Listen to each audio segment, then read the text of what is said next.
ముఖ్యమంత్రిగా విజయ్ కాకముందు, party TVK అధ్యక్షుడిగా కాకముందే ఒక సినిమాని ప్లాన్ చేసుకున్నారు. టీవీకే అధ్యక్షుడైన తర్వాత ఆ సినిమాని దాంట్లో రాజకీయం జొప్పించుకొచ్చారు. దాంట్లో భాగంగా జనంలో యుద్ధం చేసి, ఫైట్లు చేసి, వాళ్ళను కొట్టి వీళ్ళను కొట్టి ఆ పైన ముఖ్యమంత్రి అయ్యేటటువంటి పాత్ర.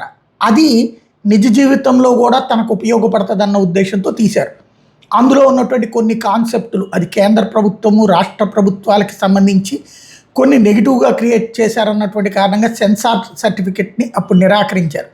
అలా సాగుతూ వచ్చింది. ఆయన హైకోర్టుని సుప్రీంకోర్టు, కోర్టులతో స్క్రీనింగ్ కమిటీలు వేసి మరి చూడటం, వాళ్ళు కొన్ని అభ్యంతరాలు వ్యక్తం చేయడం, అట్లా అయిపోయింది. విజయ్ ఆ తర్వాత ఎన్నికల్లో విజయం సాధించడం, ఆ పైన ముఖ్యమంత్రి కావడం కూడా అయిపోయింది. ఇప్పుడు ఆ సినిమా రిలీజ్ కాబోతోంది. ఈ నెల 24కి రిలీజ్ చేయడానికి రంగం సిద్ధమైంది. సెన్సార్ సర్టిఫికెట్ ఇచ్చారు. ఏ సర్టిఫికెట్ ఇచ్చారు? 3 గంటల పాటు ఉంటుందట ఆ సినిమా.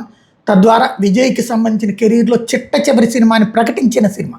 సాధారణంగా యాక్టర్లు ప్రకటించి మళ్ళీ ఆ తర్వాత సినిమాల్లోకి వెళ్తారు. ఇంతకుముందు ఎన్టీ రామారావు గారు కూడా ముఖ్యమంత్రి కాకముందు తను లాస్ట్ సినిమా అన్నారు. ఆ తర్వాత ముఖ్యమంత్రి అయ్యాక మళ్ళీ సినిమాలు తీశారు.